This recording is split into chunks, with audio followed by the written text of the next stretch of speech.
You're watching Mirror 7 News. Stay informed, stay ahead for more news. So here's a pretty startling update that stirred up more questions than it answers. This week, former President Donald Trump spoke to reporters and made a rare, direct comment about his past ties to Jeffrey Epstein, the now deceased sex offender at the center of a global scandal. While Trump has tried for years to downplay his association with Epstein, his latest remarks have actually reignited the controversy.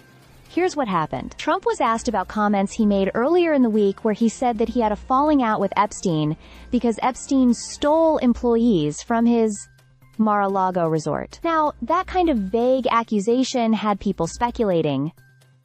But on Tuesday, Trump clarified that yes, those employees were young women who worked at the spa. That alone was enough to raise eyebrows. But then came the bombshell. When pressed specifically about Virginia Giuffre, one of Epstein's most well-known accusers, Trump said, "I think she worked at the spa. He stole her." A pretty major acknowledgement. Giuffre has alleged for years that she was recruited into Epstein's trafficking operation as a teen while working at Mar-a-Lago. Trump had previously avoided directly addressing her involvement, and although he emphasized that Giuffre had no complaints about him or his club, the fact that he now links her to this poaching incident changes the conversation significantly.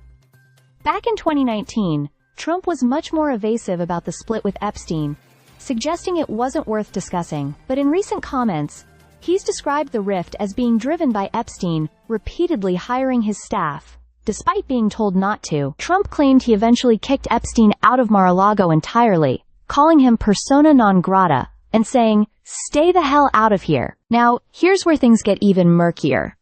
There are different versions floating around about why Trump and Epstein fell out. Some earlier reports linked it to a high-stakes real estate feud over a mansion in Palm Beach. Other accounts suggest Epstein's behavior toward young girls at the club was the final straw. But now Trump is tying it all together, saying Epstein took young spa workers, including possibly Giuffre, and that was unacceptable. All this creates a new layer of scrutiny about what Trump might have known and when, especially since his own former aides have said he distanced himself from Epstein long before the public knew the full scope of Epstein's crimes. That implies that something troubling might have been suspected or observed even back then. At the end of the day, while Trump insists he acted because of inappropriate behavior, it's clear that questions remain not just about his relationship with Epstein, but about the broader circle of people who were aware and silent for years. Stay subscribed for more videos.